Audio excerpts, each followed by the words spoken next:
God's presence.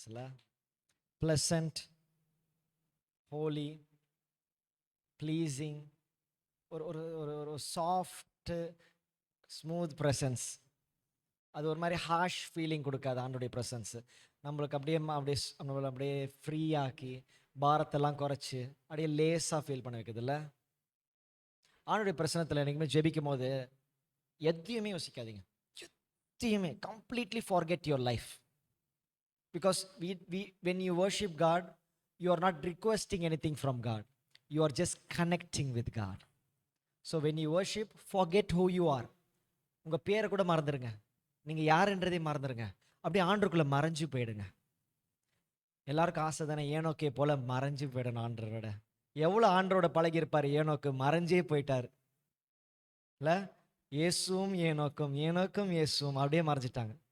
அதுதான் நம்ம அதுக்கு தான் ஓடிட்டு இருக்கோம். இயேசுவும் ஷாலேம், ஷாலேம் இயேசு. ஒரு நாள் ஷாலேம் மறைஞ்சு இயேசு மட்டும் இருக்கணும்.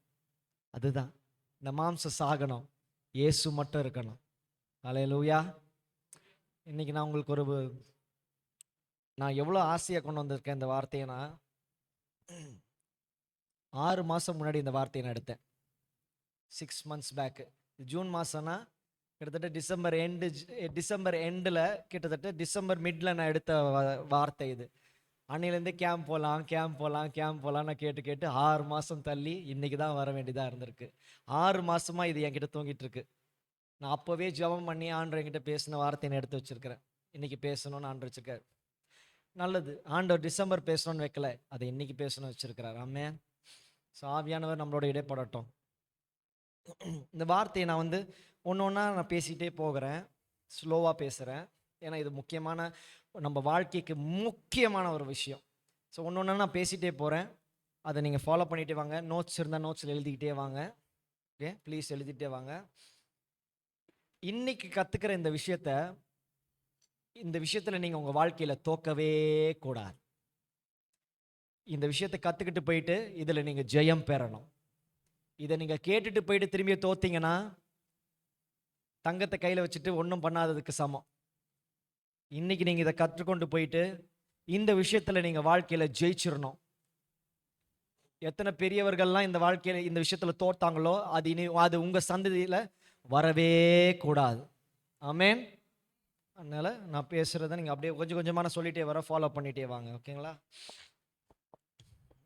நான் பெருசாக மெசேஜ் கொடுக்கலாம் விரும்பல, ஆனால் மெசேஜாக நான் எடுத்திருக்கேன். பட் மெசேஜ் நான் உங்களுக்கு டைலைட் பண்ணி அழகாக சொல்லிகிட்டே வரேன். இன்றைக்கி நான் பேச போகிற தலைப்பு என்னன்னா, தேவனோடு ஒன்றாக, பிகம் ஒன் வித் காட். இதுதான் நான் இன்றைக்கி பேச போகிற தலைப்பு. நான் ஜெபிச்சு ஆண்டு பார்த்து காத்திருந்து எடுத்த வார்த்தை பிகம் ஒன். இந்த வார்த்தை எனக்கு ரொம்ப ஏன் பிடிச்சதுன்னா, ராத்திரி 2 மணிக்கு 3 மணிக்கெலாம் எனக்கு ஆண்டவர் மனசில் போட்டுகிட்டே இருந்தார். தூங்கிட்டே இருக்கும்போது திடீர்னு மனசில் எழுந்து நோட் நோட்ஸ் எடுப்பேன். திரும்பி ஒரு வாரம் கழிச்சு திடீர்னு ஆண்டவர் போடுவார், எடுத்து அப்படின்னு எடுத்து ரொம்ப நாள் ஆண்டவர் அதை நான் ரசித்து எடுத்திருக்கேன் இந்த வாசனத்தை. பிகம் ஒன் வித் காட், தேவனோடு ஒன்றாக. இந்த கேம்பினுடைய தீம் நான் என்ன கொடுத்துருந்தேன்னா, identity in Christ and family values. இதுதான் நம்மளுடைய தீமாக நான் வச்சுருந்தேன். அதுக்கேற்றபடி தான் எல்லாம் செஞ்சாங்க. இன்றைக்கி கூட நீங்கள் ஃபேமிலின்னு சொல்லி எடுத்தீங்கல்ல, அந்த நேம்ஸ்லாம் எடுத்தீங்கல்ல ட்ரெஷர் ஹண்ட்டில், ஃபேமிலி. ஏன்னா ஃபேமிலி வேல்யூஸ் வெரி இம்பார்ட்டன்ட் சொல்லி நான் உங்களுக்கு டீச் பண்ணுகிறேன். First of all,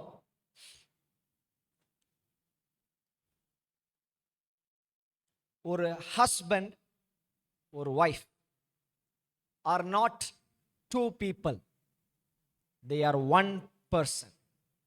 எழுதிக்கொள்ளுங்க. ஒரு ஹஸ்பண்ட் ஒரு ஒய்ஃப் 2 நபர் கிடையாது, அவங்க ஒரே ஒருத்தர் தான். ஏன்னா ஆணனுடைய விலா எலும்பு தான் பெண். இதை நான் சொல்லிட்டு அடுத்து நான் சொல்லுறேன். செகண்ட் முக்கியமான விஷயம், ஒரு ஆணையும் ஒரு பெண்ணையும் கம்பேர் பண்ண கூடவே கூடாது. இவங்க மேல அவங்க கீழன் கிடையவே கிடையாது. இவங்க யூனிக், இருவரும் ஒருவராக இருக்க வேண்டும் தான் ஆண்டவர் படிச்சிருக்கிறார். தயவு செய்து இந்த விஷயத்துல குழப்பம் அடையவே அடையாதீங்க. புரியுதுங்களா? ஏன்னா இந்த உலகத்தினுடைய செட்டப் பார்த்தீங்கன்னா எல்லாமே ஆணும் பெண்ணும் போட்டி போட்டு போட்டி போட்டு போட்டி போட்டு போட்டி போட்டு குடும்பங்கள் பீஸாக இருக்கு. நமக்கு அது வரக்கூடாது. ஆணும் பெண்ணும் ஒருவராக இருக்கும்படி கணவன் மனைவியை ஆண்டவர் வச்சிருக்கிறார். ஒரு கணவனுக்கு ஏற்ற மனைவியை அவர் படைச்சி வச்சிட்டார். அதை நம்ம தேடி கண்டுபிடிக்கிறது மட்டும்தான் நம்முடைய வேலை. ஒரு கணவன் மனைவியை தேடி கண்டுபிடிக்கணும். புரியுதுங்களா?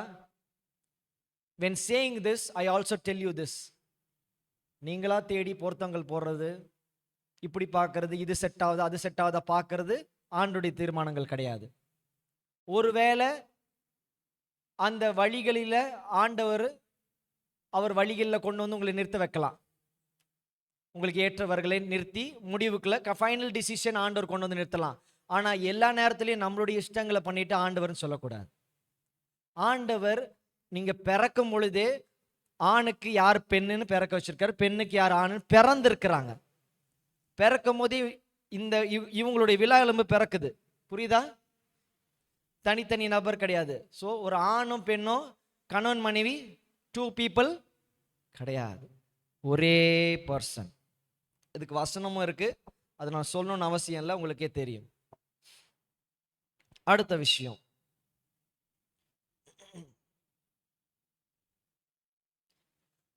even though a husband and wife were born in different wombs, they are meant to carry one seed, one generation. 2 கருவுல செப்பரேட்டா இப்போ கணவன் மனைவி ஆண்டு வச்சிருக்கோங்க. 2 டிஃப்ரெண்ட் கருவுல பிறந்திருந்தாலும், 2 டிஃப்ரெண்ட் தாயின் கருவுல பிறந்திருந்தாலும், அவங்க இருவரும் சேர்ந்து ஒரு விதை, ஒரு சீடு, ஒரு கருவை உருவாக்க அவங்க ஆண்டவர் வச்சிருக்கிறார். எவ்வளவு டிவைன் ஆண்டவர் படைச்சிருக்காரு தெரியுதுங்களா? எழுதிட்டே வாங்க. உங்களுக்கு சிலது இப்போ புரியலனாலும் நாளடைவில் இந்த நோட்ஸ் உங்களுக்கு பிரயோஜனமா இருக்கும்.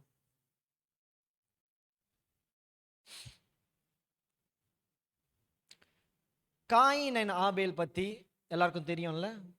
கெயின் அண்ட் ஏபல், ஆதியாகமம் எடுத்தோடனே முதல் குடும்பத்திலேயே அதுதான் முதல் பிள்ளைகள். கரெக்டுங்களா? இந்த உலகத்தில் பிறந்த முதல் பிள்ளைகள். இந்த காயின் அண்ட் ஆபேல் எப்போ பிறந்தாங்கன்னா ஆசீர்வாதத்தில் பிறக்கல. நீங்க பாருங்க, ஆதாம் ஏவாள் ஆசீர்வாதத்தில் திருமணம் செய்யப்பட்டார்கள். ஆசீர்வாதத்தில் வெட்டிங் நடந்துச்சு. ஆனா கர்ஸ்ல சில்ட்ரன் பிறக்கிறாங்க. ஆசீர்வாதத்தில் நடந்த திருமணத்துக்கு ஆசீர்வாதத்தில் தான் பிள்ளைங்க பிறக்கணும். ஆனா ஆசீர்வாதமா நடந்த திருமணத்துக்கு சாபத்தில் பிள்ளைகள் பிறக்கிறாங்க. எப்படிப்பட்ட அந்த குடும்பத்தினுடைய அமைப்பை பிசாசு குலைச்சி போட்டான் பார்த்தீங்களா? உங்களுக்கு புரியுதா? முதல் குடும்பமே ஃபார்மேட் சரியில்லை. அப்பா அம்மா ஆசீர்வதிக்கப்பட்டு சேர்க்கப்பட்டார்கள், பிள்ளைகள் சாபத்தில் பிறந்தாங்க. ஆனாலும்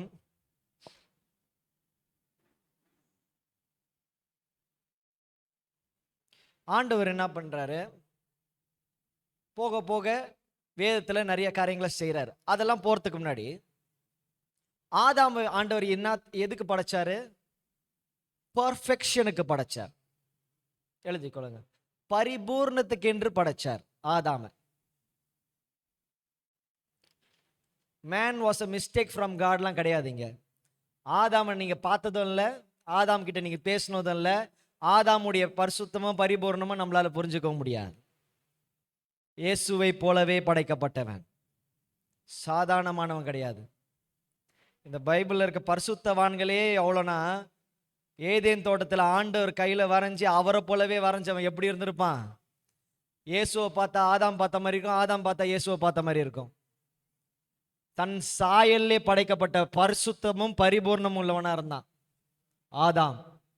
ஆண்டவர் பரிசுத்தத்துக்கும் பரிபூர்ணத்துக்கும் படைச்சார் ஆதாம். எதுக்கு? பரிசுத்தத்துக்கும் பரிபூர்ணத்துக்கும். எங்க? பூமியில. ஏன்னா பரலோகத்துல பரிசுத்தத்துக்கும் பரிபூர்ணத்துக்கும் தேவன் இருந்தார். ஆனா பூமியில பரிசுத்தத்துக்கும் பரிபூர்ணத்துக்கும் ஆதாம படைச்சார். எதுக்கு? அவராக பூமியில் இருக்கும்படியாக. புரியுதா? இயேசுவாக, பரலோகத்துல இயேசு இருக்கிற பரிசுத்தமும் பரிபூர்ணமாக பூமியில இயேசுவாக இருக்கும்படியாக ஆதாம படைச்சார். இந்த கான்செப்ட் புரியாம தான் மனுஷனை ஏதோ படைச்சாருன்னு சொல்லி ஈஸியா நீங்க யோசிச்சுட்டு போறீங்க. He might have been made out of clay, but he was perfect. களிமண்ல செய்யப்பட்டிருக்கலாம், மண்ணினாலே, ஆனா அவன் பரிபூர்ணமானவன். ஆதாம்ல குறையே கிடையாதுங்க. ஆதாமுக்கு பொய் சொல்ல தெரியாதுங்க. ஆதாமுக்கு ஏமாத்த தெரியாது.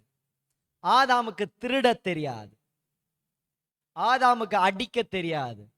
ஆதாமுக்கு கொல்ல தெரியாது. அவன் இயேசுவை போல இருந்தவன். யோசிச்சிருக்கீங்களா இன்னைக்கு ஆதாம் பத்தி? இவ்வளோ பரலோகத்தில் இயேசுவாய் இருக்கிறது போல பூமியில இயேசுவாய் இருக்கும்படி படைக்கப்பட்டவன் தான் ஆதாம்.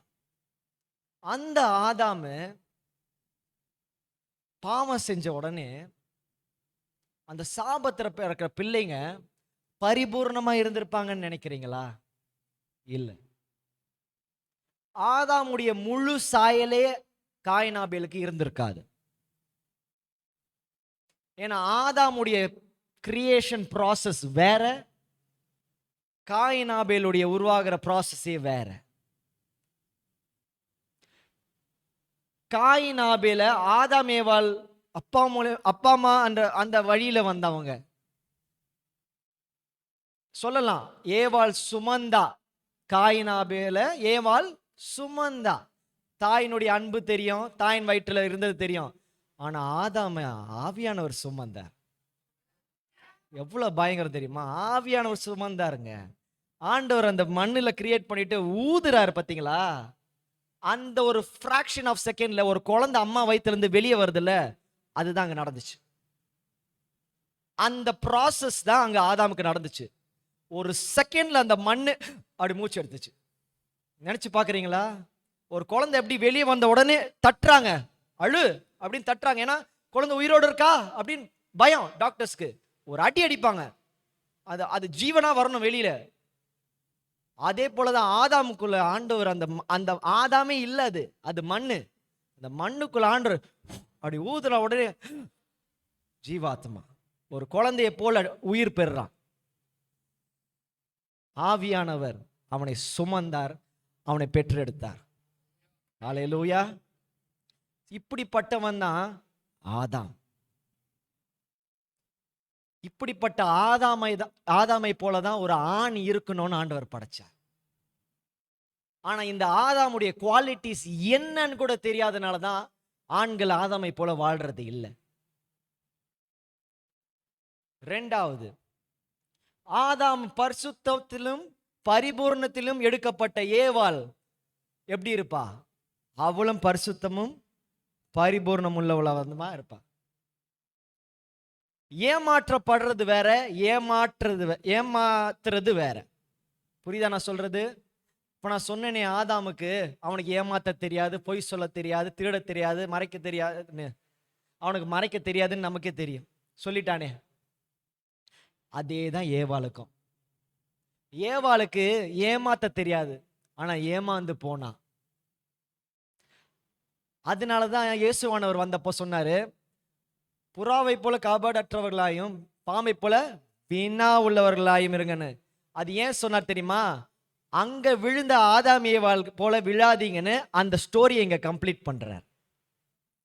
ஏன் அந்த ஸ்டோரியை இங்க கம்ப்ளீட் பண்றாரு? 10,000 வருஷம் கழிச்சு.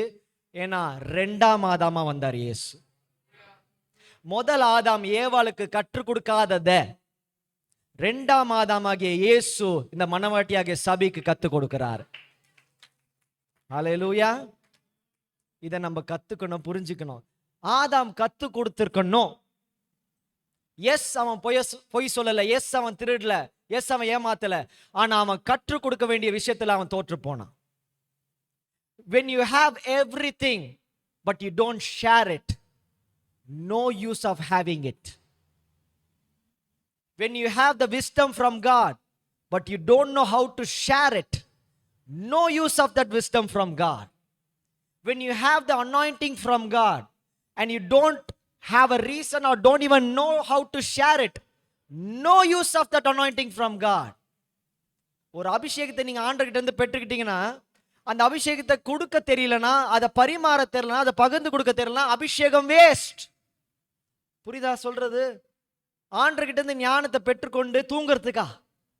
ஆண்டுடைய ஞானத்தை பெற்றுக்கொண்டு நம்ம வாழ்க்கைக்கா? அவரை போல மற்றவர்களுக்கு இருக்கும்படியாக தானே கொடுத்திருக்கிறாரு.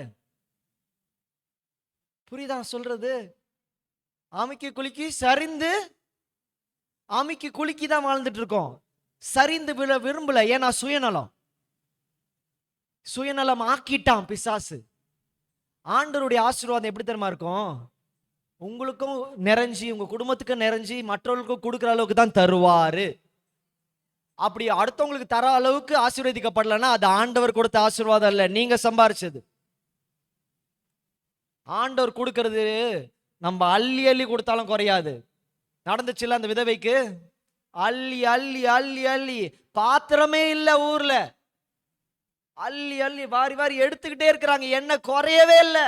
அதுதான் இயேசுனுடைய ஆசீர்வாதம். ஐயோ அவங்களுக்கு கொடுத்தா எங்க வீட்டுக்கு இல்லாம போயிடுமோ, குறைவுலா இருக்குன்றது ஆண்டவருடைய ஆசீர்வாதம் இல்ல.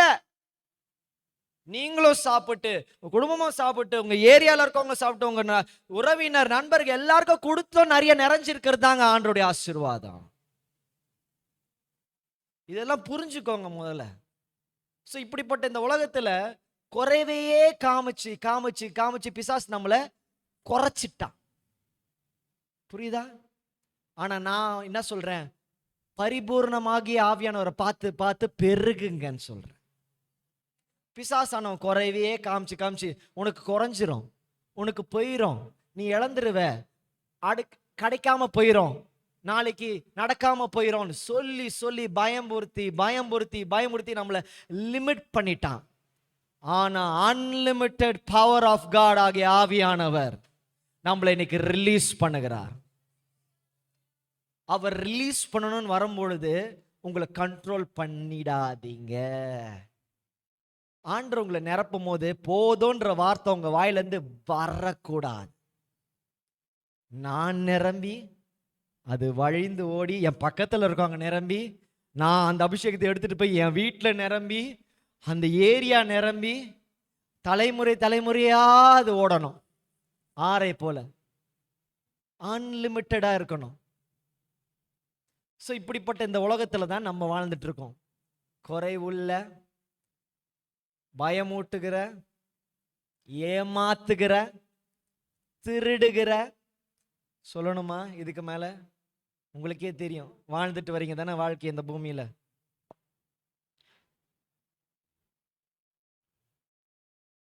ஆதாமுக்கு கொடுத்த ஆண்டோடைய பெரிய உன்னர் பிளெஸிங் சொல்றேன். சிருஷ்டி கர்த்தராய் இருந்தது இயேசு.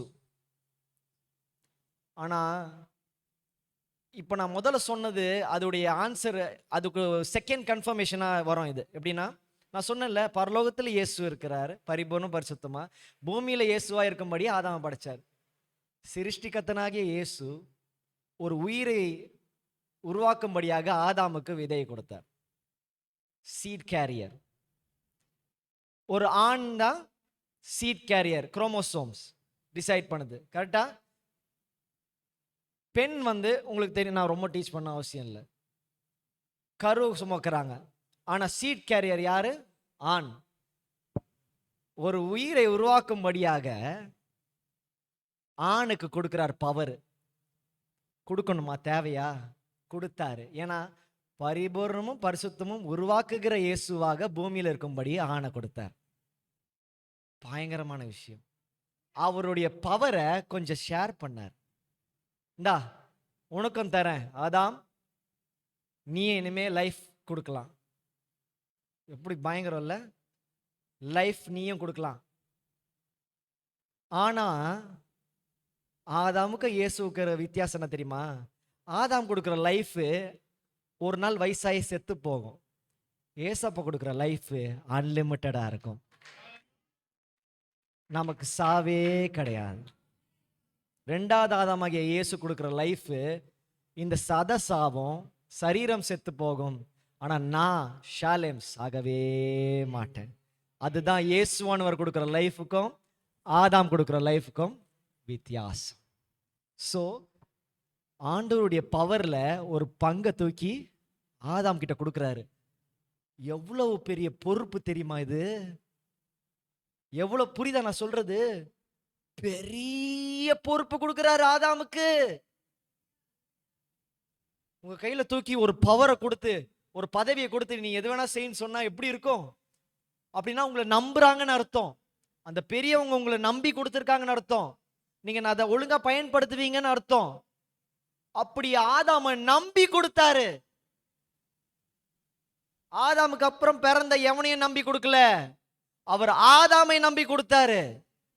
லைஃப் கிவிங் என்ற பவரை ஆதாமை நம்பி ஆதாம கொடுத்தாரு ஏசப்பா. ஆனா அதை அவன் மிஸ்யூஸ் பண்ணி போட்டாங்க.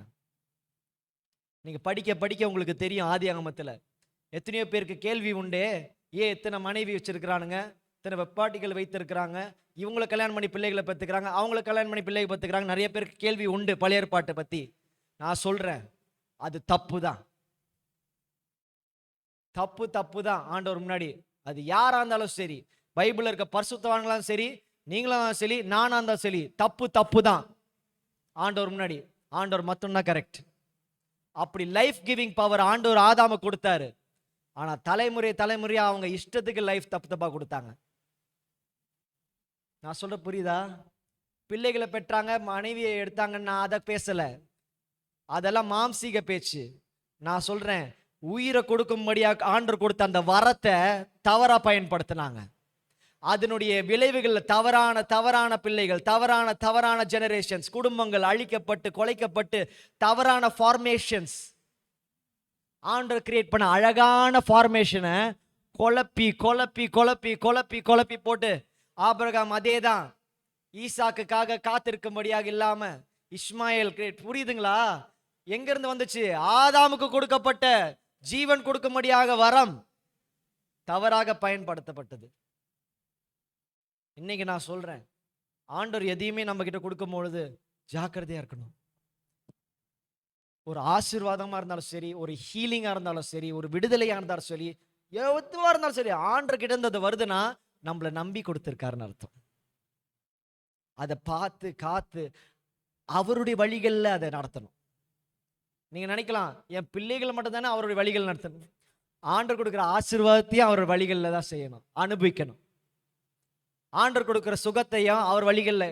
இப்படி சொன்னா உங்களுக்கு நல்லா புரியும். நல்லா குடிச்சு வெறித்து வாழ்க்கையில எல்லா வியாதியும் வந்து முடிஞ்சு போற ஸ்டேஜில் வரவங்க, கேன்சரோட வரவங்களை ஆண்டவர் சுகப்படுத்துறாருன்னா திரும்பி குடிக்கவா?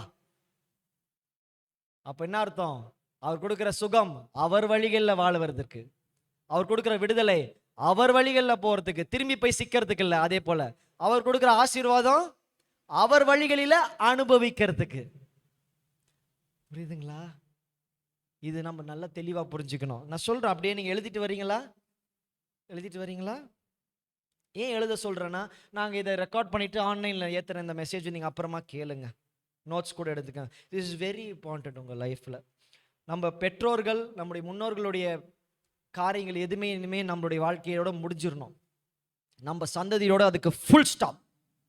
இனி அது நம்முடைய அடுத்த தலைமுறைக்குள்ள போகவே கூடாது. நம்மளோட முடிஞ்சிடணும் அது. அதுக்கு தான் ஆவியானவர் இனிஷியேட்டிவ் எடுத்திருக்கிறார், பயங்கரமா இனிஷியேட்டிவ் எடுத்திருக்கிறார். இந்த டாபிக்லாம் நான் இப்போ வெளியில பேசினா என்ன சொல்லுவாங்க? சென்சிட்டிவா இருக்கு, எங்களை குத்தி பேசுறீங்களான்னுவாங்க. ஆனா யாரையும் குத்தி பேசல. ஆவியானவர் எவ்வளவு அழகா படைச்சாரோ அந்த அழகுக்கு நம்ம போவோம்னு பேசுறேன். திரும்பி let's return back to the glory. We were not born to live in this setup. We were born to return back to the glory. Former glory, not the former glory. And the former glory ஆண்டவர் புது Gloria மாத்திட்டார். நான் சொல்ற புரியுதுங்களா? Return back to the glory. ஏன்னா இழந்த மகிமையை பெறறதுனால return back to the glory. ஆனா அந்த மகிமை பழைய மகிமையா இல்லை, அது உயிர் தேழப்பட்டு புது மகிமையா இருக்கு. பழைய மகிமையிலேருந்து விழுறதுக்கு ஈஸியா இருந்துச்சு, விழுந்துட்டாங்க. ஆனா இந்த புதிய மகிமையில யாரும் விழவே மாட்டாங்க. அது வந்து இட்ஸ் சீல்டு மகிமை, it's not a open gate மகிமை. அந்த ஏதேன் தோட்டத்துல பிசாசு வர முடிஞ்சனால தானே, ஓப்பன் கேட் மகிமையா இருந்தனால தான் உள்ள நுழைஞ்சா கெடுத்துட்டான். ஆனா இந்த வரப்போகிற மகிமை is not open gate, it's a sealed gate மகிமை. அங்க பிசாசு நுழைஞ்சு நம்மளை ஏமாத்த முடியாது.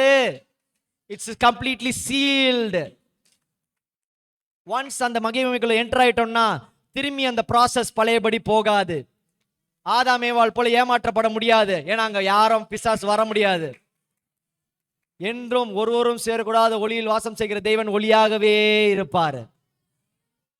அந்த we are going towards that glory. அந்த மகிமைக்கு நேரா போற நம்ம இறந்த அப்புறம் பரலோகத்தை பத்தி யோசிக்கிறதுக்காக இல்ல, இன்னைக்கு அந்த அந்த மகிமைக்கு நேரா மாற்றுறதுக்கு நான் என்ன செய்யணும் ஆவியானவரே ஜெபிக்கிறோம்ல, அந்த என்ன செய்யணும்ன்றது தான் இன்னைக்கு நான் பேசுறேன். ஹல்லேலூயா.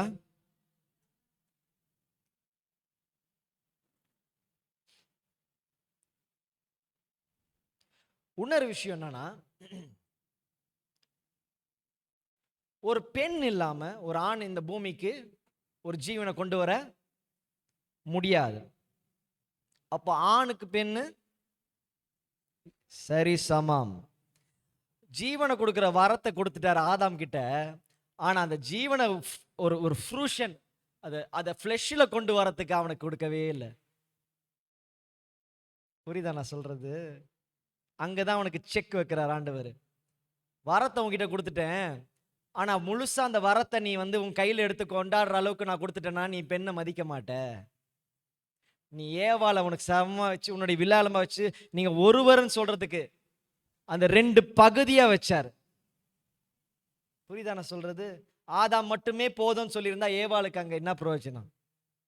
ஆனா ஒரு கணவன் மனைவி அந்த கான்செப்ட்ல கிறிஸ்துவானவர் சபையானவர் அந்த கான்செப்டை எக்ஸ்பிளைன் பண்ணும்படியாக, அந்த அவருடைய விருப்பத்தை அந்த ஒழுங்கை சொல்லும்படியாக, பெண்மணி இல்லாம நீ அந்த உன்னுடைய வரத்தை நீ பிரயோஜனமா ஃப்ரூஷனா அதை கனியா நீ பலனை பார்க்க முடியாதுன்னு வைக்கிறார். ஸோ உங்க ஒவ்வொருத்தரையும் ஆண்டவர் கணக்குல வச்சு எண்ணி உங்களை மதிச்சிருக்கிறார். உங்க யாரையும் ஆண்டவர் லேசா இல்லை, உங்களை மதிச்சு, அதான் ஃபியர்ஃபுல்லி அண்ட் வண்டர்ஃபுல்லி மேடுன்னு வசனம் சொல்லுது.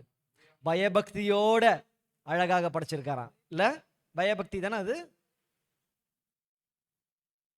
ஃபியர்ஃபுல்லி பயபக்தி தானே? ஃபியர்ஃபுல்லி அதாவது ஆண்டவர் அவர் ஒழுங்கிரமம் உள்ள தேவன், அவர் ஒழுங்குள்ள தேவன். நான் சொல்ல புரியுதுங்களா? நம்ம தான் ஒழுங்கின்மை உள்ளவங்க. ஏன் சொல்லட்டுங்களா? நம்ம குறுக்கு வழியிலேயே வாழ்வோம். இப்போ உங்களுக்கு ஏதாவது ஒன்று சாதிக்கணும்னா நேர் வழியிலேயே போக யோசிப்பீங்க. ஷார்டஸ்ட் ரூட் எதுவோ அதுதான் நம்ம போக இஷ்டப்படுவோம். கரெக்டா? ஏன்னா நமக்கு வேஸ்ட் பண்ண பிடிக்காது. அப்ப நம்ம ஒழுங்குள்ளவர்களா? நம்ம சுயநலம் உள்ளவர்கள். நமக்கு எது சீக்கிரம் கிடைக்குமோ நிறைய கிடைக்குமோ அதுதான் வேணும். ஆனா ஆண்டவர் அப்படி படைக்கல ஒரு மனுஷனை. அவன் குழந்தையில பிறந்து அவன் தவழ்ந்து நடந்து வந்து அப்பா அம்மா கீழ்ப்படிஞ்சு அன்பா இருந்து ஒரு வளர்ந்து பெரிய ஆளாகி ஒரு பெண்மணியை வளர்ந்து வந்து அது ஒரு குடும்பமா மாறி அடுத்து அவன் தகப்பன் தாய் அவங்க இருந்து அவங்க பிறக்கணும் ஒரு ப்ராசஸ் வச்சாரு. We can speed up anything in our life except age. வயசை தவிர வேற எதை வேணா வேகமா பண்ணலாம், வயசை மட்டும் குறுக்கு வழியில பண்ணவே முடியாது. வச்சார் பாரு செக். நமக்கு ஆசீர்வாதத்தை குறுக்கு வழியில ட்ரை பண்ணலாம், சுகத்தை குறுக்கு வழியில ட்ரை பண்ணலாம், விடுதலையை குறுக்கு வழியில ட்ரை பண்ணலாம், ஊழியத்தை செய்ய குறுக்கு வழியில ட்ரை பண்ணலாம், ஒரு கோட்டையை கட்டுறதுக்கு கூட குறுக்கு வழியில ட்ரை பண்ணலாம். ஆனா வயசாகிறதுக்கு எந்த வழியும் கிடையாது, ஒரே வழிதான். அந்த நேரம் ஓடணும். இங்கே ஆண்டவர் என்ன சொல்றாரு? நீ மனுஷன், நான் கடவுள் சொல்றாரு. புரியுதா? வயசு மட்டும் மனுஷனுக்கு இல்லைன்னா, நேரம் மட்டும் மனுஷனுக்கு இல்லைன்னா எவ்வளவு ஆடி இருப்போம். ஆண்டவர் வச்சாரு பாருங்க செக்கு. நீ மனுஷன், நான் தெய்வம். நேரத்துக்கு வெளியே இருக்கிறார், காலம் அவருடைய கரத்தில் இருக்கிறது. நான் கூட மங்களத்தில் பேசும்போது ஜீவனத்தில் அன்னைக்கு பைபிளை பற்றி எக்ஸ்பிளைன் பண்ண சொன்னேன். என்னப்பா, ஆண்டவர் எல்லா இடத்துலையும் இருக்கிறாருன்றது சொல்லுவாங்க, எல்லா மதத்திலையும் சொல்லுவாங்க. தூணில் இருக்கிறாங்க, துரும்பில் இருக்கிறாங்க, எல்லாம் சொல்லுவாங்க. ஒரே நேரத்தில் எல்லா இடத்துலையும் இருக்காங்க. ஆனால் நான் அதுக்கு மேலேயும் சொன்னேன். என்ன சொன்னேன்? ஆண்டவர் எல்லா காலத்திலையும் இருக்கிறார். இந்த ஒரு செகண்ட்ல என் பிறப்புலையும் இருக்கிறாரு, என் இறப்புலையும் இருக்கிறார். என் முழு ஜீவியத்தில் ஆண்டவர் இந்த செகண்ட்ல வாழ்றார். புரியுதா எவ்வளவு பயங்கரமான ஆண்டவர் நம்ம சேவிக்கிறோன்னு? என் மொத்த வாழ்க்கையை, நான் பிறப்புலேருந்து என் சாவு வரைக்கும் என் மொத்த ஜீவியத்தை அவர் கையில் இருக்கு. எனக்கு தான் நிகழ்காலமாகவே இருக்கும். நான் கடந்த காலத்துக்கும் போக முடியாது, எதிர்காலத்துக்கும் போக முடியாது. ஆனால் ஆண்டவர் என் கடந்த காலத்திலையும் இருக்கிறாரு, என் நிகழ்காலத்திலையும் இருக்காரு, என் வருங்காலத்திலையும் இருக்காரு, இப்போவே இருக்காரு. You understand? நாளைக்கு நீங்க பண்ண போற ஜெபத்தை இப்பவே அங்க பார்த்துட்டு இருக்காரு. யாருக்கு தெரியும்? ஒருவேளை நீங்க 10 வருஷத்துக்கு முன்னாடி பண்ண தப்ப இப்ப போய் கரெக்ட் பண்ணிட்டு இருப்பார் நம்ம ஜெபத்தால. நமக்கு தெரியாது. ஏன்னா நம்ம இயற்கைக்கு அப்பாற்பட்ட ஆண்டவரை சேவிக்கிறோம். It's not about our power. நம்ம லிமிட்டேஷனுக்கு இறங்கி வர ஆண்டவருக்கு ரூல்ஸ் தேவையில்லை. we live by rules, he makes the rules. ஹல்லேலூயா. இப்படிப்பட்ட ஆண்டவரை தான் நம்ம சேவிக்கிறோம். உங்க மண்டையில கிளீனா ஏத்துங்க. யார் என்ன சொல்லாலுமே நம்பாதீங்க. என் ஆண்டவரை நான் எந்த அளவுன்னு போடுறதுக்கு இந்த மூளை பத்தாது. என்னுடைய இந்த மூளை யோசிக்க முடியாது. ஏன்னா இதுக்கு ஒரு அளவு இருக்கு. அவர் பயங்கரமானவர், அற்புதமானவர், அதிசயமானவர். அந்த சாது அவரா? இல்ல அந்த ஏஞ்சல் டிவி செய்யறாரு சாது செல்வராஜ் ஐயா, அவர் ஒரு வாட்டி ஒரு பிரசங்கத்தை அவர் தான் நான் கேட்டேன், நல்லா இருந்து. அவர் சொன்னாரு, அவர் ஒரு சாட்சியை சொன்னார். என்னன்னா, ஜெஸ்ஸி டுப்ளாண்டிஸ்னு ஒரு ஊழியக்காரோடைய சாட்சியை பத்தி சொன்னாரு. நல்லா இருந்துச்சு. அவர் சொன்னாரு, ஜெஸ்ஸி டுப்ளாண்டிஸ்னு அமெரிக்கன் ஊழியக்கார் ஒருத்தர் இருக்கிறாரான்னு தெரியல, இன்னும் இருக்காரா? அவர் நல்லா ப்ரீச் பண்ணுவார். அவர் பரலோகத்துக்கு போனாராம். ஆண்டவர் பரலோகத்துக்கு அவரை கூட்டிட்டு போனாராம். ஓகேங்களா? கேட்கவே ஆசையா இருக்கு. சுவிட்சர்லாந்து போனா, அமெரிக்கா போனா, ஆஸ்திரேலியா போனா ஆசைப்படுற நமக்கு பரலோகம் போனோன்னு ஆசை இருக்காதா? பரலோகம் போனோன்னே சாவு நினைக்கிறது தான் இந்த மனுஷனுடைய கேவலமான புத்தி. புரியுதா நான் சொல்றது? பரலோகம் போனோன்னா சாவு நினைக்கிறது தான் இந்த மனுஷனுடைய கேவலமான புத்தி. ஆனா அது அற்புதமான, அதிசயமான, பரிசுத்தமான இடம். அங்க நான் போகணும்னு நினைக்கிறது தான் பரிசுத்தமான புத்தி. அந்த தூதர்கள் ஆண்டவரை ஒரு 360 டிகிரி சுத்தி வந்த உடனே ஆண்டவருடைய உணர்வு உருவத்தை பார்க்கறாங்களாம், வியந்து போறாங்களாம், அவரை துதிக்கிறாங்களாம். திரும்பி இன்னொரு ரவுண்ட் போயிட்ட உடனே ஆண்டவருடைய வேற ரூபத்தை பார்க்கறாங்களாம், வியந்து போறாங்களாம், துதிக்கிறாங்களாம். இப்படி ஒரு ரூபம் ரிப்பீட்டே ஆகாம புது புது புது புது புது ரூபம் இன்ஃபினிட்டி அன்லிமிட்டடா போயிட்டு இருக்கான். அவங்களுக்கே புரியாம வேந்து போய் துதிக்கிறாங்களாம், சேனைகளின் கர்த்தர் பரிசுத்தர் பரிசுத்தர் பரிசுத்தர். இப்படிப்பட்ட ஆண்டவரை நம்ம சேவிக்கிறோங்க. எஸ், இப்ப கூட நான் சொல்றது சிலதெல்லாம் ஏத்துக்கோ புரிஞ்சுக்கோ கஷ்டமா இருக்கும். ஏன்னா நம்ம சிந்தை அப்படி. ஏன்னா உலகத்துல அடிபட்டு, வேதனைப்பட்டு, அலக்களிக்கப்பட்டு, லிமிட் பண்ணப்பட்டு, நம்ம சிந்தனையினுடைய அளவுகள், சிந்தனையினுடைய விருப்பங்கள்லாம் வேற லெவல்ல, வேற அலைகள்ல இருக்கு. கரெக்டா? ஆனா நம்ம அதெல்லாத்தையும் அடக்கி, எப்படி சொல்லுங்க, அதெல்லாத்தையும் அடக்கி, அதுக்கு தான் உபவாசம். எதுக்கு? தாழ்த்தி அடக்கி. மாம்சத்தை ஏன் சாப்பாடு கொடுக்காம ஸ்டாப் பண்றோம்? மாம்சத்துக்கு சாப்பாடு கொடுக்காம ஸ்டாப் பண்ணா இந்த சிந்தை ஆட்டோமேட்டிக்கா அடங்கி போவோம். சரி, நீ என்ன சொன்னாலும் கேட்குற, என்ன சொல்லும் கடைசியில? என்ன சொன்னாலும் கேட்குற, ஜெபி. அப்பதான் நம்ம சொல்லுவோம், ஜெபி, ஆண்டரை தேடு, ஆண்டரோட கனெக்ட் பண்ணு. அப்ப மாம்சம் என்ன பண்ணிரும்? நம்மளை அலக்கழிக்கிறது நித்திரும். புரியுதுங்களா? இந்த மாம்சம் அலக்கழிச்சு அலக்கழிச்சு ஃபுல் பவர்ல இருக்கு நம்ம மேல. அது நினைக்கிறது தான் நம்ம நினைக்கணும், அதுக்கு பிடிச்சது தான் பிடிச்சது, அதுக்கு வேணும்னா வேணும், அதுக்கு வேண்டாம் வேண்டாம். அந்த சிந்தை போடுற கமாண்டுக்கு டான்ஸ் ஆடுறோம் நம்ம. ஆனா உபவாசம் போட்டு அதை ஒட்டச்சு உட்கார வச்ச உடனே, இப்போ வா ஆவியானவர் வழிக்கு. அந்த உபவாசம் ஜபங்கள் அந்த ஆவியானவருடைய அந்த ஃப்ரீக்வன்சியில சேர்றதுனால தான் நிறைய காரியங்கள் நம்ம வாழ்க்கையில் வராதபடிக்கு தடுக்கப்பட்டுச்சு. யாருக்கு தெரியும்? மரணம் கூட தடுக்கப்பட்டிருக்கலாம். இதுதான் ஆவியானவருடைய ஸ்பெஷாலிட்டி. ஃபாலோ பண்ணிட்டு வரீங்களா? Very good. ரோமர்க்கு எழுதின நிருபம் எடுத்துக்கோங்க. 5ஆம் அதிகாரம் 19ஆம் வசனம். ரோமன்ஸ் 5:19.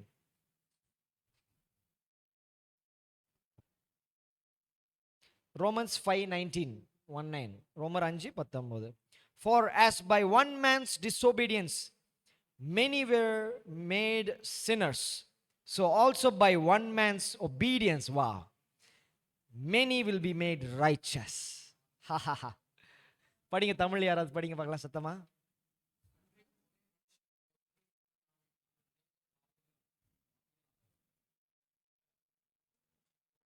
நானே படிக்கிட்டா? சாரி சொல்லு. அன்றியும் ஒரே மனுஷனுடைய கீழ்ப்படியாமையினாலே அநேகர் பாவிகளாக்கப்பட்டது போல, யாரு? ஆதாம். ஒருவருடைய கீழ்ப்படிதலினாலே அநேகர் நீதிமான்களாக்கப்படுவார்கள். யாரு? 2ஆம் ஆதாம், இயேசு. ஒன்னு நோட் பண்ணீங்களா? பழத்தை சாப்பிட்டது யாரு? ஃபர்ஸ்ட் ஏவாள். ஆனா இங்க மென்ஷன் பண்ணப்பட்டது யாரு? கொஸ்டின் வருதா? ஏன்? ஒரு மனுஷனுடைய கீழ்ப்படிதல்னு சொல்லியிருக்கலாம்ல. ஏன் ஒரு மனுஷனுடைய கீழ்ப்படிதல்னு போட்டிருக்கு? ஏன்னா ஆதாம ஏவாளும் அந்த ஒன்னஸ் ஆண்டவர் திட்டுனாலும் அவர் ஒழுங்குள்ள தேவனா திட்டுவார். அவர் போட்ட ரூல்ஸ் அவர் ஃபாலோ பண்ணி தான் திட்டுவார். அங்க அவர்கள் ஒருவராக எடுத்து எண்ணி சொல்றாரு, அன்றியும் ஒரே மனுஷனுடைய பாவம் செஞ்சது ஆதாமன் ஏவாள், ஒரே மனுஷனாக. ஏன் அங்க நான் ஸ்டாப் பண்ணிட்டு வசனத்தை முடிக்கலன்னா நான் சொல்ல போறேன். ஒருமனப்பட்டு செய்யற காரியத்துல எவ்வளவு பவர் இருக்கு தெரியுதா? ஒரு கணவன் மனைவி ஒருமனப்பட்டு ஒரு மனுஷ ரகமே நாஸ்தி. ஆனா கிறிஸ்துவும் சபையும் ஒருமனப்பட்டு வரப்போற மகிமையே வேற. அந்த ஒருமனத்துக்கு தான் நேரம் நம்ம போய்கிட்டு இருக்கோம். கிறிஸ்துவோட ஆதாமோட ஏவாள் ஒருமனப்பட்டு பாவம் செய்தார்கள். ஆனால் இயேசுவோடு சபையாகிய மனவாட்டி ஒருமனப்பட்டு மகிமைக்குள் பிரவேசிக்கப்படுவார்கள். இப்படிதான் நீங்க வசனத்தை இப்படி அப்படி அப்படி ஒரே லைன்ல புரிஞ்சுக்கணும். நீங்க எப்படி வசனத்தை திருப்பி போட்டு ரிவர்ஸ்ல படிச்சு எதுல படிச்சாலும் எந்த லாங்குவேஜ்ல படிச்சாலும் ஒரே அர்த்தம் தான் இருக்கும். நம்மளுடைய வசனத்துல மட்டும்தான், உலகத்திலேயே எவ்வளோ புஸ்தகங்கள் இருக்கு, இந்த வேத வசனத்துல மட்டும்தான் குழப்பங்களே கிடையாது. தெளிவாக எழுதப்பட்ட வார்த்தைகள். ஏன்னா இந்த வார்த்தைகள் தான் இயேசு. இந்த வார்த்தைகள்ல குறை இருந்துச்சுன்னா இயேசு மேல குறை இருக்கு. ஆனா அவர் பரிசுத்தமும் நீதியும் உண்மையும் பரிபூர்ணம் உள்ள தேவன். அந்த பரிசுத்தமும் உண்மையும் நீதியும் பரிபூர்ணம் உள்ள வார்த்தைகளாக இருக்கிறார். ஹல்லேலூயா.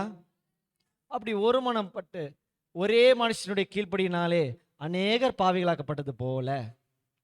நான் நிறைய நாள் எனக்கு டவுட் இருந்துச்சு சின்ன வயசுலலாம். ஒரு மனுஷனுடைய பாவத்தினால மொத்தம் விழுந்துச்சு, ஒரு மனுஷனுடைய பாவத்தில் விழுந்துச்சு, அதுக்கு ஈக்குவலா ஒரு மனுஷன் ஜெயிச்சான்.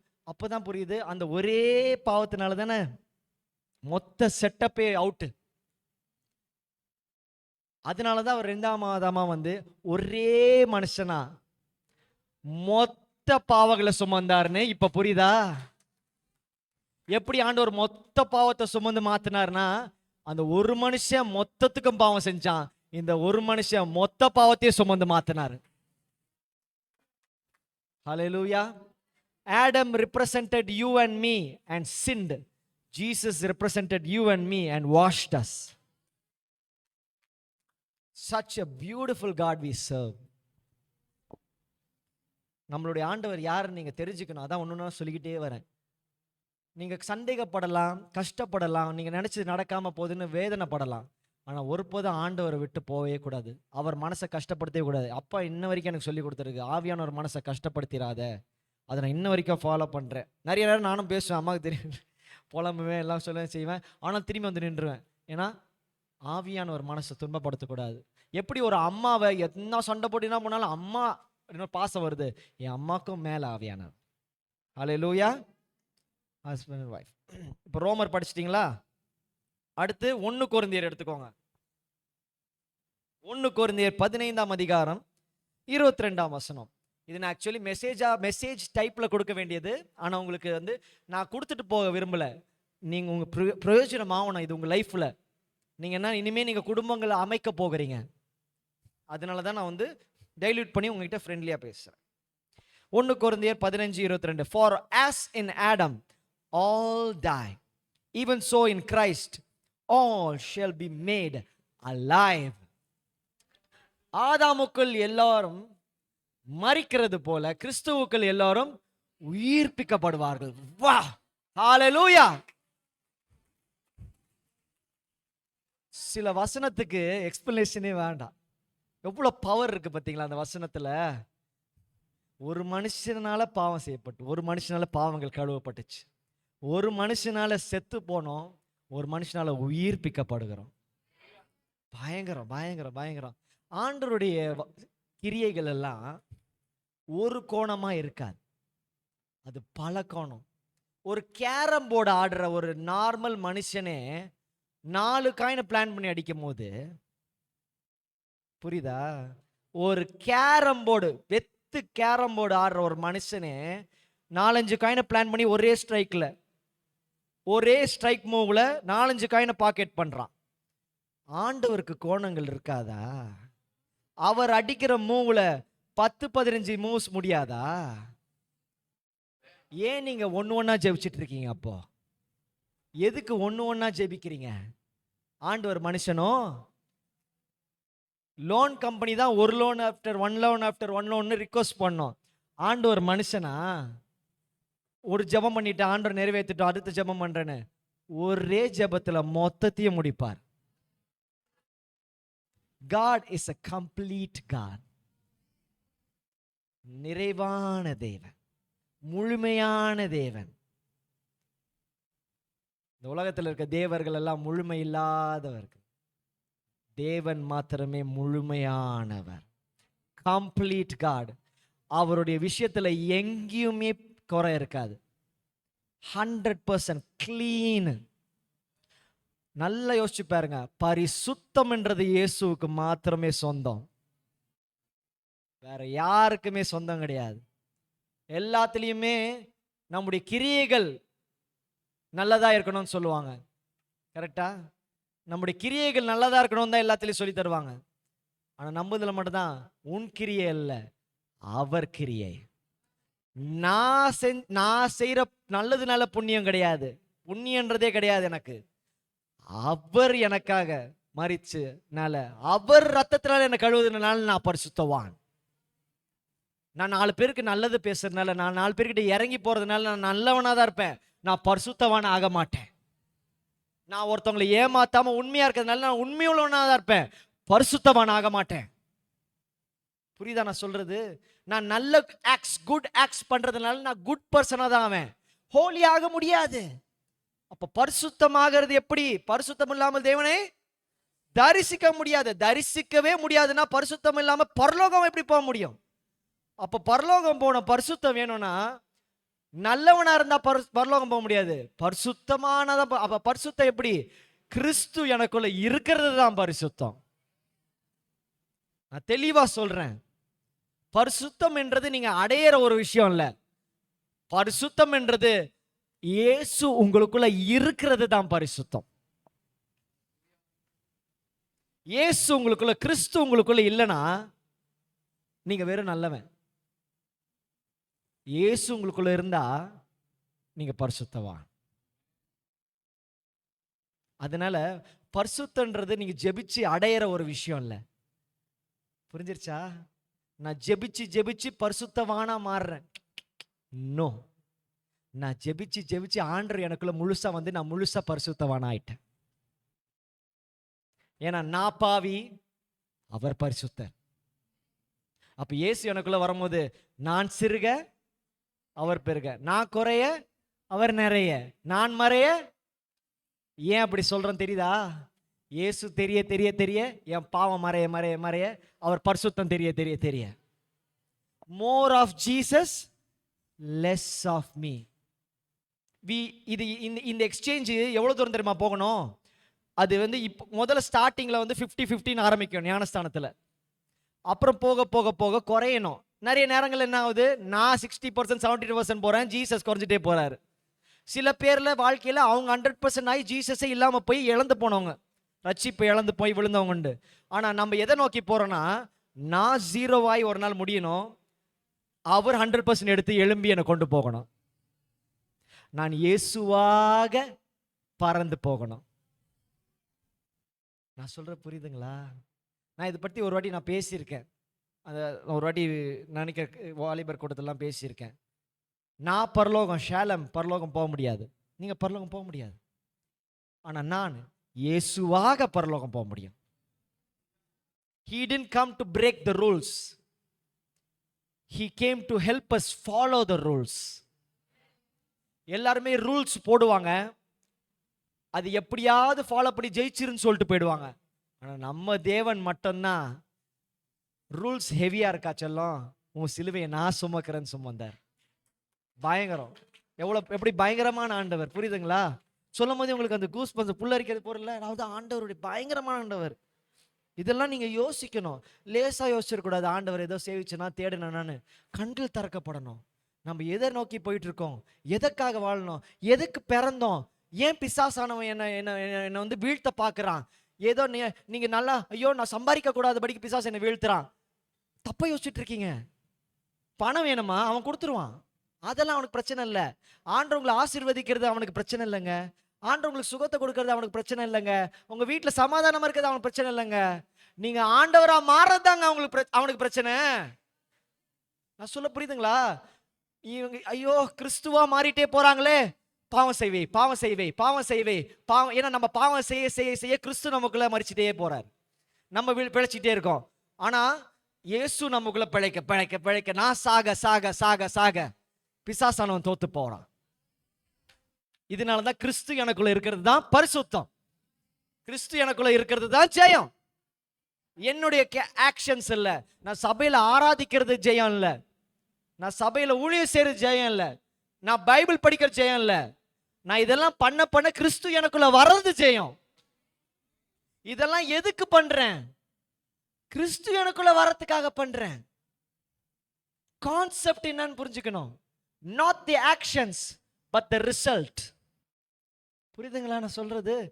எதை செய்யறேன்னு பார்க்க கூடாது, எதுக்கு செய்யறேன். நான் இவ்வளவும் செஞ்சு, இப்ப புரியுதா அந்த வசனம்? புரியுதா? ஏசப்பா சொல்றாரு, நான் அது செஞ்சேன் இது செஞ்சேன் அது செஞ்சேன்னு சொல்லுவாங்க, உன்னை அறியேன்னு சொல்லிடுவாருன்னு. அப்ப இவ்வளவு நாள் கன்ஃபியூஷன் இருந்துச்சா? நான் ஆண்டவர் இவ்வளவு செஞ்சோம் வேணாம் அறியேன்னு ஏன் சொன்னாருன்னா, ஏன்னா அந்த ஆக்ஷன்ஸை பார்த்தாங்க, அவங்க அதெல்லாம் செய்யணும்னு மட்டும் யோசிச்சாங்க. ஆனா அதெல்லாம் செய்யறதுனால இயேசு எனக்குள்ள வராரு, நான் சாக அவர் பெருகன்றதை மறந்துட்டாங்க. அல்டிமேட் கோல் என்ன? இயேசுவாக மாறுறது தான் அல்டிமேட் கோல்.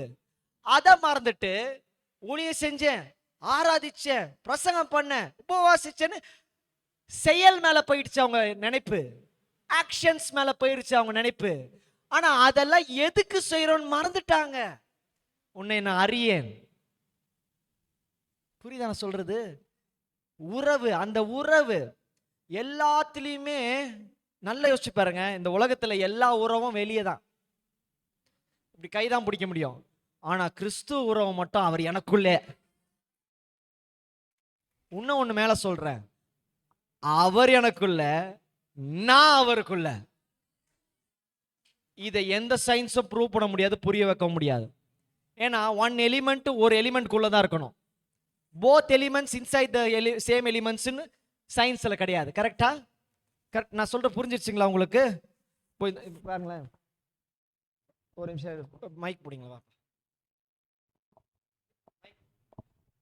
ஃபார் எக்ஸாம்பிள் இந்த கச்சீஃப் எடுத்துக்கோங்களேன். இந்த கச்சீஃப்குள்ளே என் ஃபோன் இருக்குன்னு வச்சுக்கோங்க, ஓகேவா? இந்த கச்சீஃப்குள்ளே என் ஃபோன் இருந்தா கச்சீஃப்குள்ளே தான் ஃபோன் இருக்கு, ஹேண்ட் கச்சீஃப்குள்ளே. ஃபோனுக்குள்ளே கச்சீஃப் போகணும்னா என்ன பண்ணணும்? வெளியே வந்துட்டு ஃபோனுக்குள்ளே கச்சீஃப். கரெக்டா? எய்தர் ஆர் தான் இருக்க முடியும், ரெண்டுமே ஒரே நேரத்தில். ஆனா கிறிஸ்துவுக்குள்ள மட்டும், தேங்க்ஸ்பா, கிறிஸ்துவுக்குள்ள மட்டும் நான் அவருக்குள்ள, அவரும் எனக்குள்ள. அது சயின்ஸால ப்ரூவ் பண்ண முடியவே முடியாது.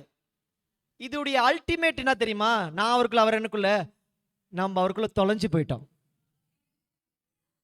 பிசாசு வந்து தேடுறான் தேடுறான் தேடுறான். இன்னைக்கு மண்ணில் போய் ட்ரெஷரை தேடினீங்க பார்த்தீங்களா? தோண்டி தோண்டி தோண்டி கண்டுபிடிக்க.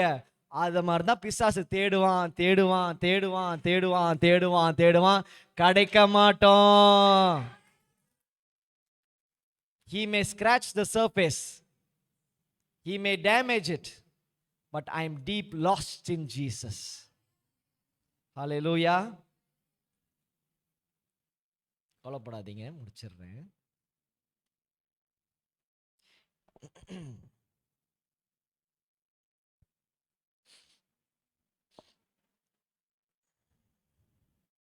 ஆண்டவர் ஆதாம், நான் இந்த ஆதியாகமம் செக்ஷன்ல மட்டும்தான் இருக்கேன். ஏன்னா இதை பத்தியே பேசாத சபைகள் நிறைய பேசாதனால ஆரம்பமே தவறா இருக்கு. Now, but when time comes, I hope you thank God that you are good, that everything is perfect. புரியுதுங்களா? இனிமே நீங்க ரிப்பேர் செய்யறத பத்தி யோசிக்க கூடாது, கரெக்டா ஆரம்பிக்கிறத பத்தி யோசிக்கணும். வயசானவங்களுக்குலாம் தான் வாழ்க்கையில் எவ்வளோ ஓடிட்டாங்க, முடிஞ்சிருச்சு. ஆனால் உங்களுக்குலாம் ஆண்டவர் ஏஜ் கொடுத்துருக்காரு. You are going to start. சொல்லுங்க, I am going to start. I am not going to end, I am going to start. இப்போ நீங்கள் இவ்வளோ நாட்கள் இவ்வளோ ஐயோ இது ஐயோ அது ஐயோ அது நீங்கள் யோசிச்சது வேஸ்ட்டு. அதெல்லாம் ஒன்றுமே கிடையாது. You are going to start. இனிமேல் தான் ஸ்டார்டிங்கே உங்கள் லைஃப்பில். அந்த ஸ்டார்டிங் பண்ணும்போது பிரச்சனை இல்லாம ஸ்டார்ட் பண்ணணும். அதற்காக ஜெபிங்க. இப்படி ஆதாம நான் முடிச்சிடுறேன். 1 சாமுவேல் 15:22 எடுங்க. 1 சாமுவேல் 15:22. நிறைய இருக்கு பேச. நான் வேணா இன்னொரு நாள் நம்ம சர்ச்சில் ஒரு நாள் போட்டு நான் கண்டினியூஷன் பார்ட் 2 போறேன்.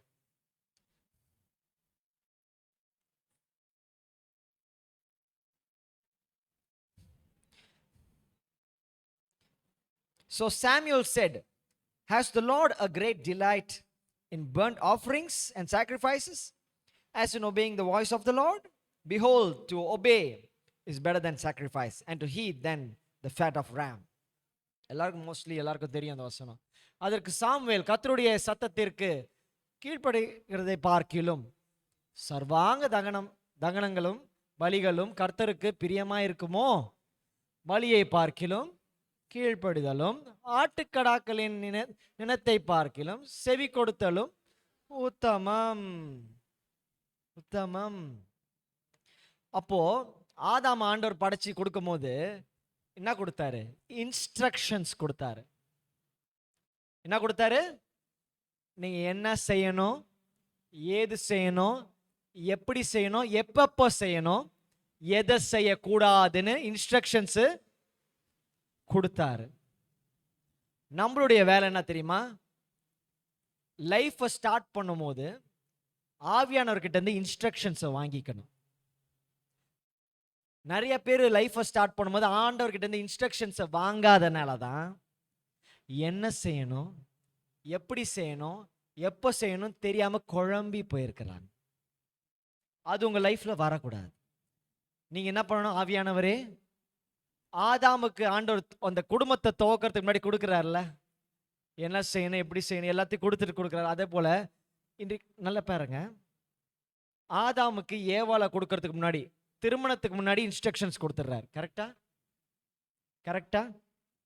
ஸோ நீங்கள்லாம் என்ன பண்ணணும்? திருமணத்துக்கு முன்னாடியே ஆண்டவர்கிட்ட இன்ஸ்ட்ரக்ஷன்ஸ் வாங்கிடணும். ஆண்டவரே, நான் என்ன செய்யணும், எப்படி செய்யணும், எப்பப்போ செய்யணும், எதை செய்யக்கூடாது, இன்ஸ்ட்ரக்ஷன்ஸ் வாங்கி வச்சுக்கணும்.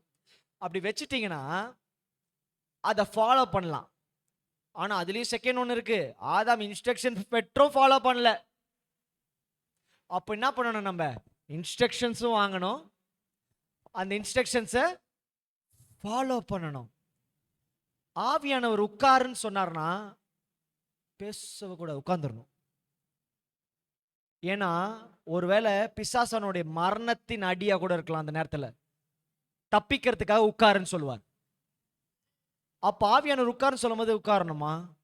இன்னைக்கு உட்காரணுமா, நாளைக்கு உட்காரணுமா, இப்படி உட்காரணுமா? நீங்கள் கேட்டிங்களே ஏகப்பட்ட கேள்விகள் வினோதமா. அந்த மாதிரி இப்படி உட்காரணுமா, அப்படி உட்காரலாமா, சேரில் உட்காரலாமா, தரையில் உட்காரலாமா, இந்த ரூமில் போய் உட்காரலாமா, செப்பலை கழட்டி உட்காரலாமா, இதெல்லாம் கேட்கக்கூடாது. நான் சொல்ல புரியுதா? ஆவியானவர் உட்கார்னா அடுத்த செகண்ட் உட்கார்ந்துடணும். இல்லைன்னா உட்காராம இறந்து போனவங்க உண்டு. நம்ம முன்னாடி எத்தனையோ பிணங்கள் உண்டு. ஆவியானவருடைய சொல்லுக்கு கீழ்ப்படியாமல் மரித்து போன எத்தனையோ பிணங்கள் நமக்கு முன்பாக நிற்குது, இந்த பூமியில இருக்கு. கரெக்டா? ஆவியானவர் உட்காரணும், ஏந்திரினா ஏந்திரணும், ஓடுனா ஓடணும். ஏலியாவுக்கு ஓடுன்னு சொன்னோடனே ஓடினான். அவன் நிக்கல, நின்னா சாவு, எசபேல் கொன்னு இருப்பா. ஓடுனா என்ன சொல்லுங்க, பக்கத்துல பார்த்து சொல்லுங்க, ஆவியானவர் ஓடுன்னு சொன்னா ஓடு. அப்படியே அப்படியே அவங்கள பார்த்த மாதிரியே இருங்க. ஆவியானவர் ஓடு சொன்னா ஓடு. நிக்காத, கேள்வி கேட்காத, சந்தேகப்படாத. புரிஞ்சுதா? ஆவியானவர் சொன்னதை உடனே செய்யணும், அப்படியே செய்யணும். எழுதுங்க, பெருசா எழுதுங்க. வாழ்க்கையில மறக்கவே கூடாது, என்னைக்குமே மறக்க கூடாது. அத ஆவியானவர் சொன்னா உடனே செய்யணும், அப்படியே செய்யணும். யாருக்கு தெரியும், அது கடைசி தருணமா கூட இருக்கலாம். தப்பிக்கணும்னா ஆவியானவர் மட்டும்தான். அவ்வளவுதான். நான் லாஸ்ட் ஒரே ஒரு விஷயத்தை சொல்லி முடிச்சிடுறேன். நிறைய இருக்கு, நம்ம அப்புறம் பாட்டு பாத்திரி போலாம். ரொம்ப உட்காந்து மெடிடேட் பண்ணி எடுத்தேன். ரெண்டாவது என்னன்னா, நீங்க எல்லாரும் நீங்க பார்க்குற நிறைய பேர் கிருபையினால தான் வாழ்றாங்க, ஆசீர்வாதத்தில் வாழல. கேட்க ருசியா இருந்ததா? கிருபையினால வாழ்றோன்னும் போது நிறைய பேர் கிருபையினால வாழ்றாங்க, ஆண்டவருடைய ஆசீர்வாதத்தில் வாழவே இல்லை. தப்பு செஞ்சு கரெக்ட் பண்ணி, தப்பு செஞ்சு கரெக்ட் பண்ணி, தப்பு செஞ்சு கரெக்ட் பண்ணி, தப்பு செஞ்சு கரெக்ட் பண்ணி, விழுந்து ஏஞ்சி, ஆனா ஆண்டவர் வச்ச வாழ்க்கையை அனுபவிக்கவே இல்லை. அதை பார்க்குற அடுத்த தலைமுறை, ஓ இப்படிதான் வாழணுமா, ஓ இதே மாதிரி தான் நம்மளும் செய்யணுமா, அவங்களும் தப்பு செஞ்சு விழுந்து கீழே விழுந்து ஏஞ்சி, அவங்களுக்கு பிறகுற அடுத்த தலைமுறை, ஓ இப்படிதான் வாழணுமா, தப்பு செஞ்சு விழுந்து. எவன் சரி பண்றது தலைமுறைய? இப்ப புரியுதா நான் சொன்னது? உங்க சந்ததியோட முடிஞ்சிடணும்னு. மன்னிக்கிறது வேற, மறக்கிறது வேற, கிருபையா இருக்கிறது வேற, ஒழுங்கா இருக்கிறது வேற. அடிப்பட்டது, உதைக்கப்பட்டது, நொறுக்கப்பட்டதை மன்னிக்கணும், மூடணும், கிருபையா இருக்கணும். ஆனா அதை ரிப்பீட் பண்ணக்கூடாது. கிருபையினால வாழ்றதெல்லாம் செகண்ட். நம்ம கிருபையினால வாழல, அவரை எனக்குள்ள வச்சுக்கிட்டு வாழ்றேன். ஆண்டவரே கிருபையா இருங்க, கிருபையா இருங்க, கிருபையா இருங்க. அப்ப ஆண்டவர் வெளியே இருந்து உங்ககிட்ட கிருபையா இருக்கட்டுமா? நான் கேட்கிறேன். ஆண்டவர் வெளியே இருந்துகிட்டு உனக்கு கிருபையை கொடுக்குற மகனே, கிருபை கொடுக்குற மகளே, ஓகேவா? எவனுக்கு வேணும் அந்த கிருபை? எனக்கு இயேசுவே வேணும். எனக்கு ஏன் தனியா கிருபை வேணும்? எனக்கு ஏன் தனியா ஆசீர்வாதம் வேணும்? எனக்கு ஏன் தனியா அப்பா எவ்வளவு பிரசங்கம் பண்ணியிருக்காரு. சுகம் வேணாம், சுகம் கொடுக்கிறவர் வேணும். ஆசீர்வாதம் வேணாம், ஆசீர்வதிக்கிறவர் வேணும். ஆனாலுமே நம்ம கிரிக்கெட் மைடு, நம்ம கெட்ட சிந்தை இருக்குல்ல, இந்த பொல்லாத சிந்தை, தங்க வாத்து இந்த தங்க முட்டை வேணாம், தங்க வாத்து வேணும், எத்தனை முட்டை வேணா போட்டுக்கலாம். கெட்ட மைண்டு. கரெக்டா? இப்ப நான் ஆசீர்வாதம் வேணாம், ஆசீர்வதிக்கிறவர் வேணும்னு சொன்னோன்னு என்ன, ஆண்டவர் வச்சுட்டு ஆசீர்வாதமாவே இருக்கலாம். நம்ம மைண்ட் எங்க போகுது? பூமிக்கே இருக்கு, விண்ணை பத்தி யோசிக்கவே மாட்டேங்குது. ஏன்னா நமக்கு இந்த நேரத்துக்கு நமக்கு படிப்பு வேணும், வேலை வேணும், பணம் வேணும். புரியுதுங்களா? நம்ம மைண்ட் அதை தாண்டி யோசிக்கவே மாட்டேங்குது. நான் எங்க போக போறேன், எதுக்கு போக போறேன், எனக்கு எது முக்கியம் யோசிக்க மாட்டேறீங்க. அதனாலதான் பிசாசு உங்களை மயக்கி உங்களை ஓட விடுறான். எதை நீங்க ஆசைப்பட்டு அலையிறீங்களோ அதை காமிச்சு காணல் நீர் போல ஓட விடுறான். நீங்களும் போறீங்க, அது கிட்ட வர மாட்டேங்குது. போறீங்க, அது புரியுதா? சில பேர்லாம் சொல்றீங்கல்ல, போராடிக்கிட்டே இருக்கேன். காணல் நீரு. நீ ஓடுற டைரக்ஷனே ராங்கு. நீ ஓடுற எதை பின்னாடி ஓடுறியா அதுவே தப்பு. அங்க நீ எதிர்பார்க்கிற ஆசீர்வாதமே இல்ல. அவன் காணல் நீரை காமிச்சு வா வா வா வா வா வா வா வா வா வா வா அப்படின்றான். நீங்களும் ஓடுறீங்க வந்துச்சு, கிட்ட வந்துருச்சு, ஏசு ரத்தம் ஜெயம், ஏசு வச்சு ஓடுறீங்க. போனா திரும்பி தூரம் போகுது. ஏதோ பக்கத்துல இருக்க 2-3 தண்ணியை வாயில் நினைச்சிட்டு சந்தோஷமா வாழ்றீங்க. கிருபையினால வாழ வரல, ஆசீர்வாதத்தோட வாழ வந்திருக்கிறீங்க. we are not born to survive, we are born to live. ஏதோ பிழைச்சிக்கிட்டு போக விரும்பல, நான் அவருடைய ஆசீர்வாதத்துல ஜீவிக்கிறேன். ஜீவனுள்ள ஆவியானவர் வச்சுக்கிட்டு பழைக்கிறதுக்கா, சாப்பாடுக்கும் இதுக்கும் பழைக்கிறதுக்கா? அதுக்கு நான் பணத்தை பேச வரல. உங்க மைண்ட் அதுல போடாதீங்க. உங்களுக்கு சாப்பாடு வேணுமா அவர் தருவார், உங்களுக்கு துணி வேணுமா அவர் தருவார், உங்களுக்கு வீடு வேணுமா அவர் தருவார். இந்த ஏதாவது கேஷ் கொடுங்க டக்குன்னு, நானே எடுக்கிறேன். ஒரு எக்ஸாம்பிள் எடுத்துக்கோங்களேன். இது ஒரு 100 rupees பாருங்க. இதை நான் சாப்பிட முடியுமா? நல்லா பேசிட்டு வாயில போட்டா லூசுன்னு நினைப்பீங்களா? என்ன நல்லா ரசம் சாதம் போட முடியுமா? முடியாது. இதை வச்சு எனக்கு என்ன சாப்பாடு வேணுமோ அதை நான் வாங்கி சாப்பிடணும். அப்ப இது எனக்கு வெறும் டூல். இது எனக்கு வேண்டிய சாப்பாடு கிடையாது. எனக்கு இப்ப துணி வேணும்னா இதை வச்சு நான் கடையில கொடுத்து துணி வாங்கி துணியை போடணும். இந்த 100 ரூபாய் தச்சு நான் என் ட்ரெஸ்ஸா மேல போட முடியும்? அப்போ you understand what is this? இது ஒரு டூல். எனக்கு வேண்டியதை வாங்கறதுக்கு வேண்டிய ஒரு பேப்பர் இது. ஆனா நம்ம மண்டெல்லாம் இதுலதான் இருக்கு, நம்ம மைண்ட் எல்லாம் இது பின்னாடி இருக்கு. நான் இன்னைக்கு உங்க கண்ணில் திறக்கிறேன், இது பின்னாடி அலையாதீங்க. உங்களுக்கு வேண்டியதை கொடுக்கிறது அவர் வேலை, அவர் பின்னாடி துரத்துக்கிட்டே போறது உங்க வேலை. நான் சொல்ற புரியுதுங்களா? நான் சொல்ற புரியுதா உங்களுக்கு? உங்களுக்கு வேண்டியது பணம் இல்ல, அந்த பணத்தை வச்சு சாதிக்க வேண்டியது தான் உங்களுக்கு வேணும். 1 கோடி ரூபாய் வேணும். எதுக்கு? வீடு வாங்க தானே கேட்கிற? அப்ப வீடு வேணும் ஜெபி. 1 கோடி ரூபாய் வேணும் ஜெபிக்காத. 1 கோடி ரூபாய் வீட்டுல வச்சுக்கிட்டு வாங்கறதுக்கு நிலைமை இல்லைன்னா 1 கோடி ரூபாய் வேஸ்ட். கொரோனா டைம்ல லட்சம் கோடி வச்சாங்க, ஆக்சிஜன் டேங்க் கிடைக்கலையா, ஹாஸ்பிட்டல்ல பெட் கிடைக்கலையா. காசு என்ன பிரயோஜனம்? டிமானிட்டைஸ் ஆச்சு தெரியுமா நடுல? அப்ப அந்த நோட்டை கட்டுக்கட்டா வச்சு என்ன பிரயோஜனம் மாத்தலனா? So don't run after money. What you need he will give it to you. உங்க பெத்த மனுஷனா சுயநலமா இருக்கிற அப்பா அம்மாக்கே என்ன கொடுக்கணும்னு தெரியுதுன்னா, பரம பிதாக்கு உங்களுக்கு என்ன வேணும் தெரியாதா? உங்களுக்கு வேண்டியது ஆகாரம் வந்து சேரும், உங்களுக்கு வேண்டிய துணிமணி வந்து சேரும். எப்படி தெரியாது, அது வந்து சேரும். எப்படி? நீங்க பிறப்பில்லை, நீங்க என்ன 5 வயசுல பிறந்தீங்களா? 20 வயசுல பிறந்தீங்களா? ஒரு தாய் தானே உங்களுக்கு பால் கொடுத்து பிறப்புல வளர்த்துருக்கிறா. அப்ப உங்களுக்கு என்ன நேரத்துக்கு அம்மா சாப்பாடு வேணும்னா கேட்டீங்க? பிறந்த உடனே பிறக்கும் போது எனக்கு ஐயோ வயிற்றுக்குள்ள, அம்மா வயிற்றுக்குள்ள உட்காந்துட்டு எனக்கு நேரத்துக்கு பால் கிடைக்குமா, என்ன நல்லா வச்சுப்பாங்களா, எனக்கு பேம்பர்ஸ் போடுவாங்களா, இல்ல துணி கட்டுவாங்களா? நான் இதோ யோசிச்சிங்களா? உங்களுக்கு ஒருத்தவங்க செஞ்சாங்க தானே, எதுவுமே தெரியாம தானே நம்பி வந்தீங்க இந்த பூமிக்கு. கரெக்டா?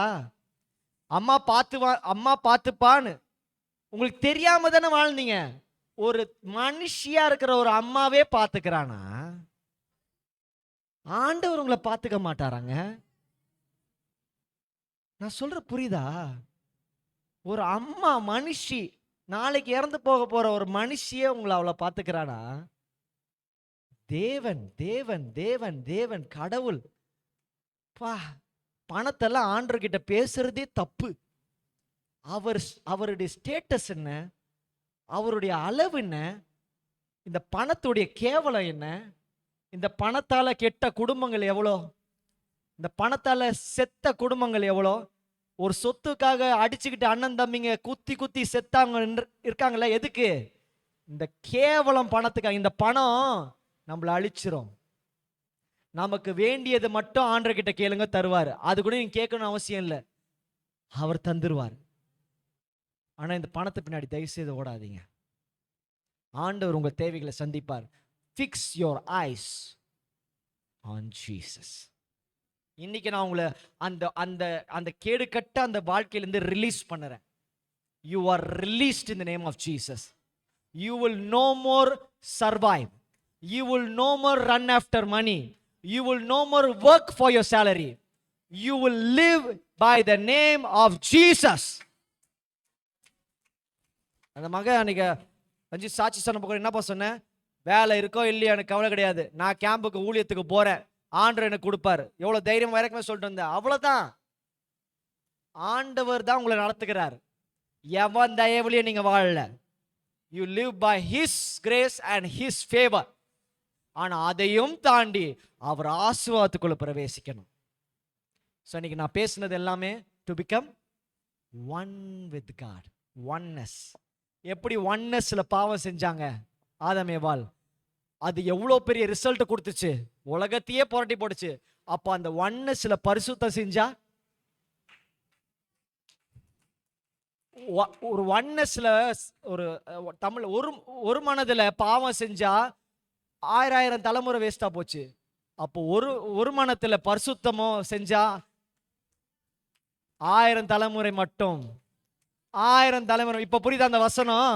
1000 தலைமுறை மட்டும் கணக்கு கொடுப்பார். எல்லாம் இருந்தீங்க, ஜெபிப்போம்.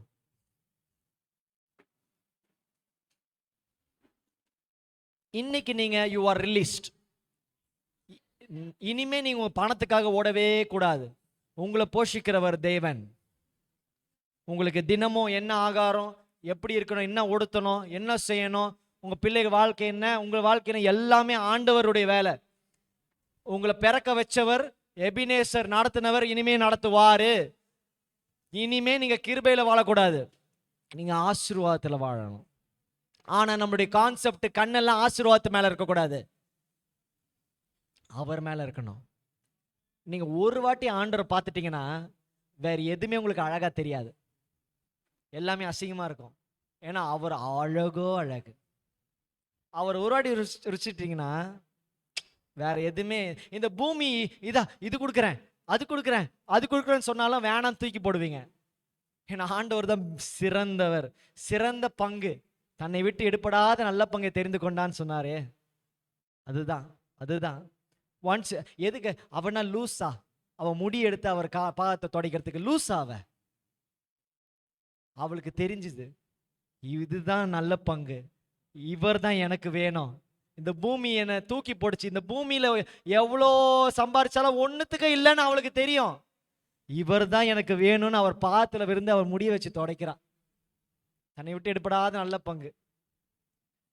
ஜெபிங்க இன்னைக்கு, ஜெபிங்க ஜெபிங்க ஜெபிங்க ஜெபிங்க. ஒரு ஃபியூ மினிட்ஸ் மட்டும் ஜெபிங்க, கிளம்பிடலாம். நான் இன்னைக்கு பேசின எதுவுமே வேஸ்டா போகக்கூடாது. நீங்க இனிமே குடும்பங்களை அமைக்கும் பொழுது ஒழுங்கோடு பரிசுத்தத்தோடு நிறைவா அமைக்கணும்.